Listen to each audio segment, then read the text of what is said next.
யோப்பு முதலாவது அதிகாரம். 1. ஊத்ஸ் தேசத்திலே யோப்பு என்னும் பேர் கொண்ட ஒரு மனுஷன் இருந்தான்.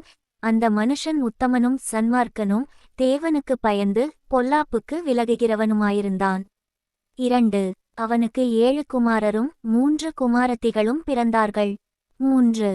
அவனுக்கு 7000 ஆடுகளும் 3000 ஒட்டகங்களும் 500 ஏர்மாடுகளும் 500 கழுதைகளுமாகிய மிருகஜீவன்கள் இருந்ததுமன்றி திரளான பணிவிடைக்காரரும் இருந்தார்கள். அதனால் அந்த மனுஷன் கிழக்கத்தி புத்திரர் எல்லாரிலும் பெரியவனாயிருந்தான். 4. அவன் குமாரர் அவனவன் தந்தன் நாளிலே தந்தன் வீட்டிலே விருந்து செய்து தங்கள் 3 சகோதரிகளையும் தங்களோடே போஜனம் பண்ணும்படி அழைப்பார்கள். 5.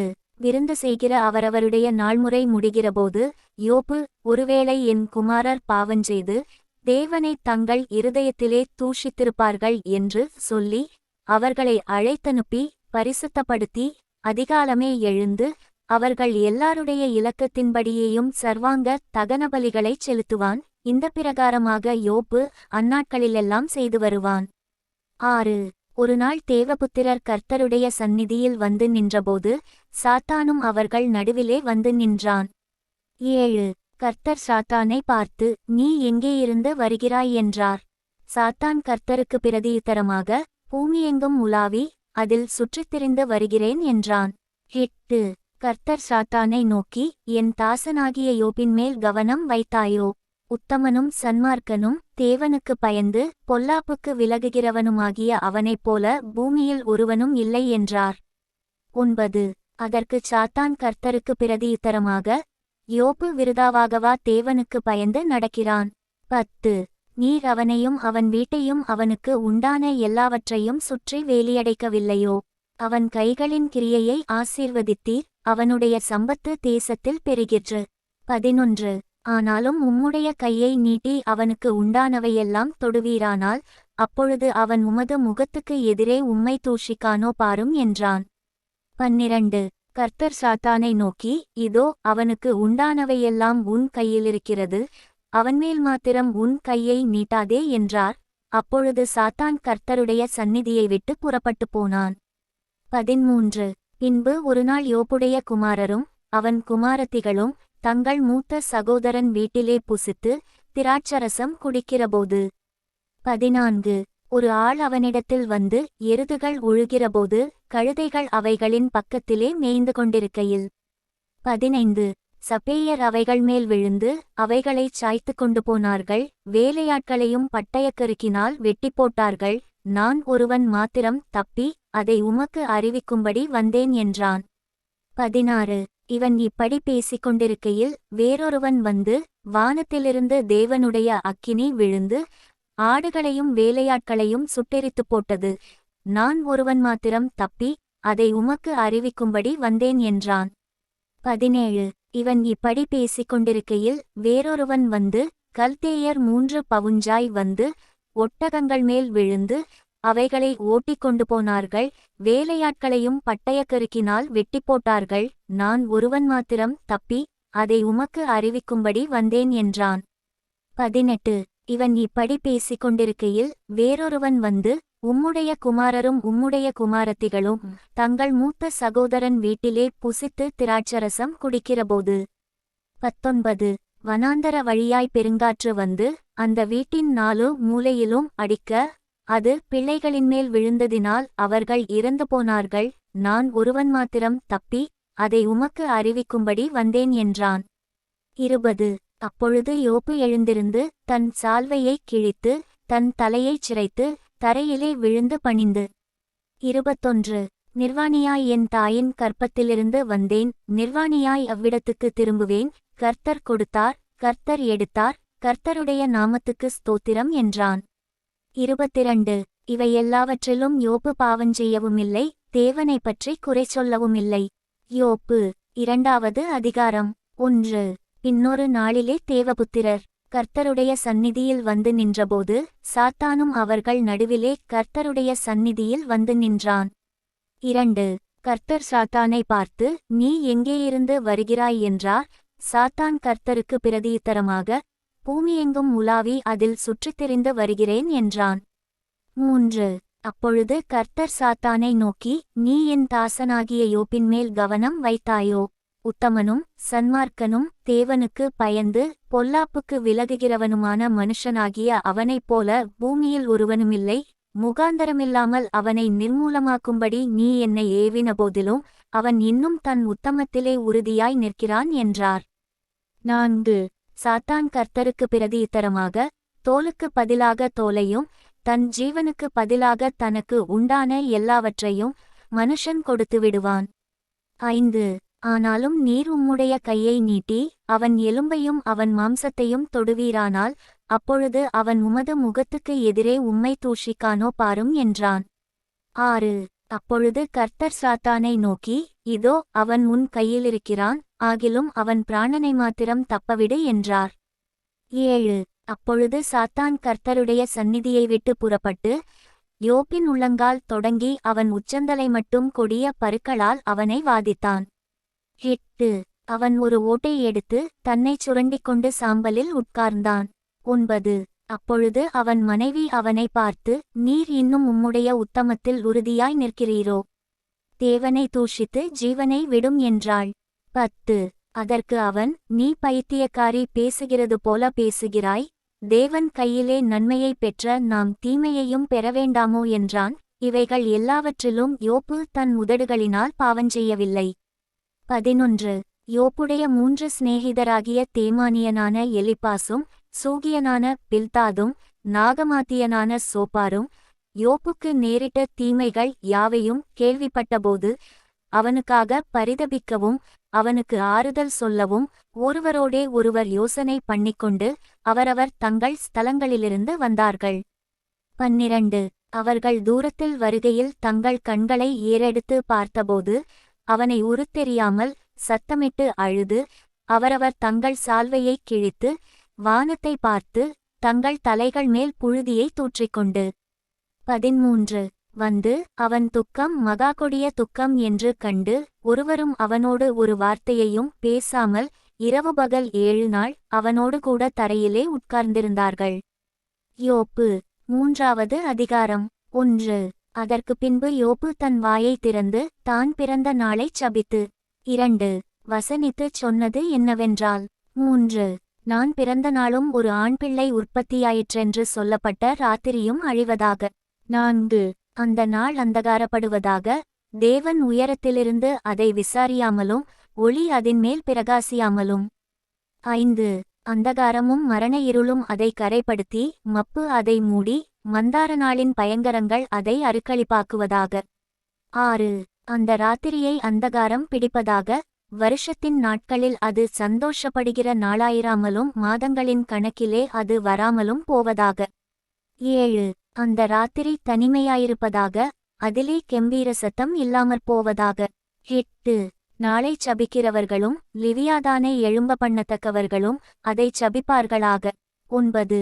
அதன் அஸ்தமன காலத்தில் தோன்றிய நட்சத்திரங்கள் இருண்டு அது எதிர்பார்த்திருந்த வெளிச்சம் உண்டாகாமலும் விடியற்காலத்து வெளுப்பை அது காணாமலும் இருப்பதாக. 10. நான் இருந்த கற்பத்தின் வாசலை அது அடைக்காமலும் என் கண்கள் காண்கிற வருத்தத்தை மறைத்து விடாமலும் இருந்ததே. 11. நான் கற்பத்தில்தானே அழியாமலும் கற்பத்திலிருந்து புறப்படுகிறபோதே சாகாமலும் போனதென்ன. 12. என்னை ஏந்திக்கொள்ள மடியும் நான் பாலுண்ண ஸ்தனங்களும் உண்டாயிருந்ததென்ன. 13. அப்படியில்லாதிருந்தால் அசையாமல் கிடந்து அமர்ந்திருந்து. 14. பாழ்நிலங்களில் தங்களுக்கு மாளிகையைக் கட்டின பூமியின் ராஜாக்களோடும் மந்திரிமார்களோடும். 15. அல்லது பொன்னை உடையவர்களும் தங்கள் வீடுகளை வெள்ளியினால் நிரப்பினவர்களுமான பிரபுக்களோடுங்கூட நான் இப்பொழுது தூங்கி இளைப்பாறுவேனே. 16. அல்லது வெளிப்படாத முதிராப்பிண்டம் போலவும் வெளிச்சத்தை காணாத சிசுக்கள் போலவும் இருப்பேனே. 17. துன்மார்க்கருடைய தொந்தரவு அங்கே ஓய்ந்திருக்கிறது, பெலனற்ற விடாய்த்துப் போனவர்கள் அங்கே இளைப்பாறுகிறார்கள். 18. கட்டுண்டிருந்தவர்கள் அங்கே ஏக்கமாக அமைந்திருக்கிறார்கள், ஒடுக்குகிறவனுடைய சத்தம் அங்கே கேட்கப்படுகிறதில்லை. 19. சிறியவனும் பெரியவனும் அங்கே சரியாயிருக்கிறார்கள், அடிமை தன் எஜமானுக்கு நீங்களாயிருக்கிறான். 20. மரணத்துக்கு ஆசையாய் காத்திருந்து புதையலை தேடுகிறது போல அதை தேடியும் அடையாமற் போகிறவர்களும். 21. பிரேத குழியை கண்டுபிடித்ததினால் மிகவும் களிகூர்ந்து. 22 அதற்காகச் சந்தோஷப்படுகிற நிர்பாக்கியருமாகிய இவர்களுக்கு வெளிச்சமும் மனச்சஞ்சலமுள்ள இவர்களுக்கு ஜீவனும் கொடுக்கப்படுகிறதினால் பலன் என்ன? 23 தன் வழியைக் காணக்கூடாதபடிக்கு தேவனால் வளைந்து கொள்ளப்பட்டவனுக்கு வெளிச்சத்தினால் பலன் என்ன? 24 என் போஜனத்துக்கு முன்னே எனக்கு பெருமூச்சு உண்டாகிறது, என் கதறுதல் வெள்ளம்போல் புரண்டு போகிறது. 25 நான் பயந்த காரியம் எனக்கு நேரிட்டது, நான் அஞ்சினது எனக்கு வந்தது. 26 எனக்குச் சுகமுமில்லை, இளைப்பாறுதலுமில்லை, அமைதலுமில்லை, எனக்கு தத்தளிப்பே நேரிட்டது. யோப்பு 4வது அதிகாரம் 1 அப்பொழுது தேமானியனாகிய எலிப்பாஸ் பிரதியுத்தரமாக 2 நாங்கள் உம்முடனே பேசத் துணிந்தால் ஆயாசப்படுவீரோ? ஆனாலும் பேசாமல் அடக்கிக் கொள்ளத்தக்கவன் யார்? 3 இதோ நீர் அநேகருக்கு புத்தி சொல்லி இளைத்த கைகளைத் திடப்படுத்தினீர். 4 விழுகிறவனை உம்முடைய வார்த்தைகளால் நிற்கப்பண்ணி தள்ளாடுகிற முழங்கால்களை பலப்படுத்தினீர். 5 இப்பொழுதோ துன்பம் உமக்கு நேரிட்டபடியினால் ஆயாசப்படுகிறீர், அது உம்மை தொட்டதினால் கலங்குகிறீர். 6 உம்முடைய தேவபக்தி உம்முடைய உறுதியாயும் உம்முடைய வழிகளின் உத்தமம் உம்முடைய நம்பிக்கையாயும் இருக்க வேண்டியதல்லவோ? 7 குற்றமில்லாமல் அழிந்தவன் உண்டோ? சன்மார்க்கர் அதம்பண்ணப்பட்டது எப்போ? இதை நினைத்துப் பாரும். 8 நான் கண்டிருக்கிறபடி அநியாயத்தை உழுது தீவினையை விதைத்தவர்கள் அதையே அறுக்கிறார்கள். 9 தேவனுடைய சுவாசத்தினாலே அவர்கள் அழிந்து அவருடைய நாசியின் காற்றினாலே நிர்மூலமாகிறார்கள். 10 சிங்கத்தின் கெர்ச்சிப்பும் துஷ்ட சிங்கத்தின் முழக்கமும் அடங்கும், பாலசிங்கங்களின் பற்களும் தகர்ந்து போம். 11 கிழச்சிங்கம் இரையில்லாமையால் மாண்டு போம், பாலசிங்கங்கள் சிதறுண்டு போம். 12 இப்போதும் ஒரு வார்த்தை என்னிடத்தில் இரகசியமாய் அறிவிக்கப்பட்டது, அதனுடைய மெல்லிய ஓசை என் செவியில் விழுந்தது. 13 மனுஷர்மேல் அயர்ந்த நித்திரை இறங்குகையில் இராத்தரிசனங்களில் பலவித தோற்றங்கள் உண்டாகும்போது. 14 திகிலும் நடுக்கமும் என்னை பிடித்தது, என் எலும்புகளெல்லாம் நடுங்கினது. 15 அப்பொழுது ஒரு ஆவி என் முகத்துக்கு முன்பாகக் கடந்தது, என் உடலின் மயிர் சிலிர்த்தது. 16 அது ஒரு உருப்போல என் கண்களுக்குமுன் நின்றது, ஆனாலும் அதன் ரூபம் இன்னதென்று விளங்கவில்லை, அமைதலுண்டாயிற்று. அப்பொழுது நான் கேட்ட சத்தமாவது. 17 மனுஷன் தேவனை பார்க்கிலும் நீதிமானாயிருப்பானோ? மனுபுத்திரன் தன்னை உண்டாக்கினவரை பார்க்கிலும் சுத்தமாயிருப்பானோ? 18 கேளும், அவர் தம்முடைய பணிவிடைக்காரரிடத்தில் நம்பிக்கை வைப்பதில்லை, தம்முடைய தூதரின் மேலும் புத்தியீனத்தைச் சுமத்துகிறாரே. 19 புழுதியில் அஸ்திபாரம் போட்டு மண் வீடுகளில் வாசம் பண்ணி பொட்டுப்பூச்சியால் அரிக்கப்படுகிறவர்கள் மேல் அவர் நம்பிக்கை வைப்பது எப்படி? 20 காலை முதல் மாலை வரைக்கும் மடிந்து கவனிப்பார் ஒருவருமில்லாமல் நித்திய அழிவடைகிறார்கள். 21 அவர்களிலிருக்கிற அவர்களுடைய மேன்மை போய்விடுமல்லவோ, ஞானமடையாமல் சாகிறார்கள் என்று சொன்னான். யோப்பு 5வது அதிகாரம் 1 இப்போது கூப்பிடும், உமக்கு உத்தரவு கொடுப்பார் உண்டோ பார்ப்போம். பரிசுத்தவான்களில் யாரை நோக்கி பார்ப்பீர்? 2 கோபம் நிர்மூடனை கொல்லும், பொறாமை புத்தியில்லாதவனை அதம்பண்ணும். 3 நிர்மூடன் ஒருவன் வேரூன்றுகிறதை நான் கண்டு உடனே அவன் வாசஸ்தலத்தைச் சபித்தேன். 4 அவன் பிள்ளைகள் இரட்சிப்புக்குத் தூரமாகி தப்புவிப்பாரில்லாமல் வாசலிலே நொறுக்கப்பட்டார்கள். 5 பசித்தவன் அவன் விளைச்சலை முட்செடிகளுக்குள்ளுமிருந்து பறித்து தின்றான், பரிகாரன் அவன் ஆஸ்தியை விழுங்கினான். 6 தீங்கு புழுதியிலிருந்து உண்டாகிறதுமில்லை, வருத்தம் மண்ணிலிருந்து முளைக்கிறதுமில்லை.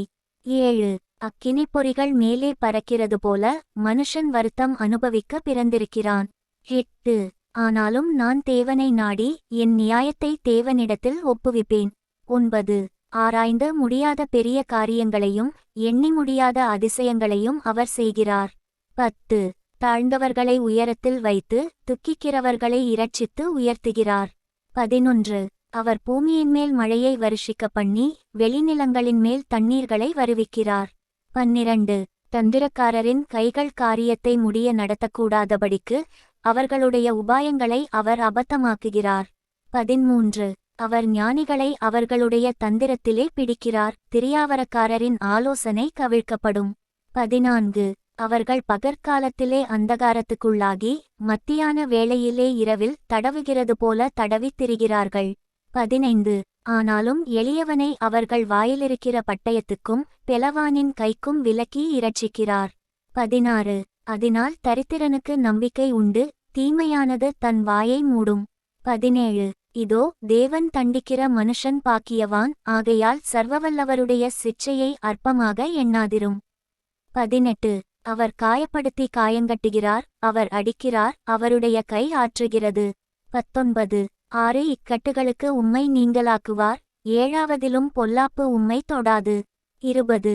பஞ்சகாலத்திலே அவர் உம்மை மரணத்துக்கும் யுத்தத்திலே பட்டயத்தின் வெட்டுக்கும் விலக்கி மீட்பார். 21. நாவின் சவுக்குக்கும் மறைக்கப்படுவீர், பாழாக்குதல் வரும்போதும் பயப்படாமலிருப்பீர். 22. பாழாக்குதலையும் பஞ்சத்தையும் பார்த்து நகைப்பீர், காட்டுமிருகங்களுக்கும் பயப்படாமலிருப்பீர். 23. வெளியின் கல்லுகளோடும் உமக்கு உடன்படிக்கையிருக்கும், வெளியின் மிருகங்களும் உம்மோடே சமாதானமாயிருக்கும். 24. உம்முடைய கூடாரம் சமாதானத்தோடிருக்க காண்பீர், உம்முடைய வாசஸ்தலத்தை விசாரிக்கும்போது குறைவை காணமாட்டீர். 25. உம்முடைய சந்தானம் பெருகி உம்முடைய சந்ததியார் பூமியின் பூண்டுகளைப் போல இருப்பார்கள் என்பதை அறிந்து கொள்வீர். 26. தானியம் ஏற்ற காலத்திலே அம்பாரத்தில் சேருகிறது போல முதிர்வயதிலே கல்லறையில் சேருவீர். 27. இதோ நாங்கள் ஆராய்ந்து அறிந்தது இதுதான், காரியம் இப்படி இருக்கிறது, இதை நீர் கேட்டு உமக்கு நன்மையுண்டாக அறிந்து கொள்ளும் என்றான்.